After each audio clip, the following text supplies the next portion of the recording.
Before the resurrection, they believed in animal sacrifice. After the resurrection, they gave up the whole thing and said, you know what, Christ's sacrifice is enough. They give up 1,500 years of this for Christ's sacrifice. Before they believed in a binding law of Moses. Afterwards, they believed in Christ's life fulfilled the binding law of Moses. Before they believed in strict monotheism. Afterwards, they believed a Trinity, 3 persons in one divine essence. I know the Trinity is hinted at in the Old Testament, but it's much clearer in the New.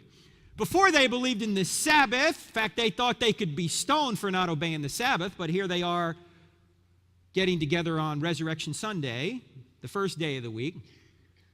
Before they believed in a conquering Messiah. Afterwards, they believed in a sacrificial Messiah. Before they believed in circumcision. Afterwards, they believed in baptism and communion. Now, here's my question.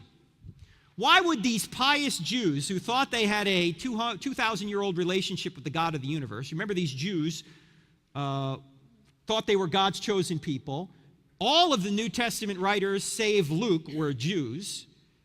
Why would they decide to abandon everything on the left for everything on the right virtually overnight? The only thing I can think of is what psychologists call an impact event. What's an impact event? An impact event is something that impacts you so deeply, it can cause you to change your perspective 180 degrees, and it can cause you to remember things till the day you die. When an impact event occurs to you, you never forget the details. You can forget what you did yesterday, but you'll never forget what happened on that impact event day. Give you a couple of examples. Only a few of you in this room will be able to tell me this, but it happened not far from here. Where were you November 22nd, 1963?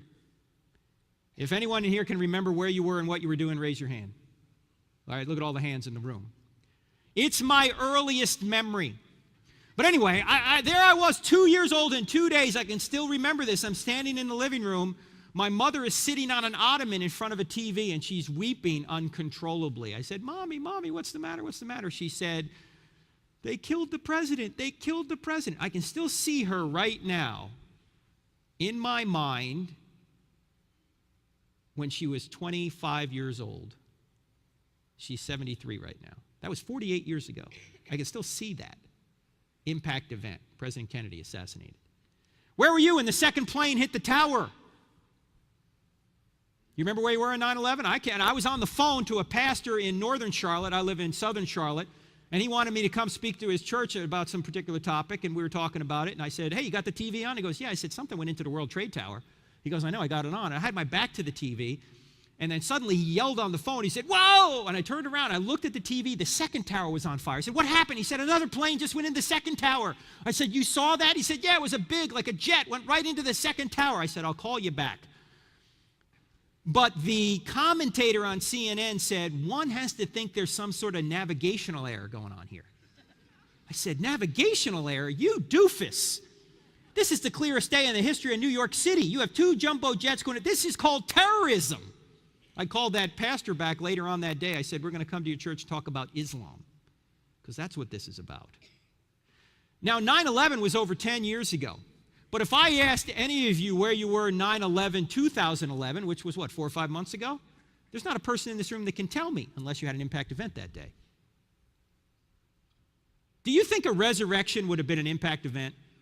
Do you think if he truly rose from the dead, that they would remember everything Jesus was doing, everything Jesus was saying, everything they were doing, everything they were saying till the day they died? Yeah, I think so. That's the only way you can point out or explain why they would have abandoned their long-term relationship that they thought they had with God for a different one virtually overnight. In fact, here's a good question to ask. What did the New Testament writers have to gain by making up a new religion? What did they have to gain? What did they get by saying Jesus had risen from the dead? Well, they got beaten, tortured, and killed. Last time I checked, that was not a list of perks. Hey, we're going to start a new religion. We are? Yeah. What's it going to get us? It's going to get us beaten, tortured, and killed. Well, sign me up. Why haven't we thought of this earlier? What a great idea. No, I don't think so. In fact, they had every motive to say the resurrection did not happen, not every motive to say it did. You know, people always ask me, well, what non-Christian sources do we have for Jesus and Christianity? Well, we've got plenty. I've already briefly mentioned them. But you know what? At the end of the day, they're really irrelevant. Why? Because the best sources we have as to what happened are in these documents here. And a lot of people think, well, these are biased documents written by religious people who made it up. Why would they make it up? They had every motive to say it wasn't true, not every motive to say it was if it didn't happen. You see, we have our bias backwards. We think these are the biased documents. They're not biased at all. Not in that sense anyway, because they had everything to lose by saying it was true. And they went ahead and said it was true anyway, which is telling us what? That it must have been true.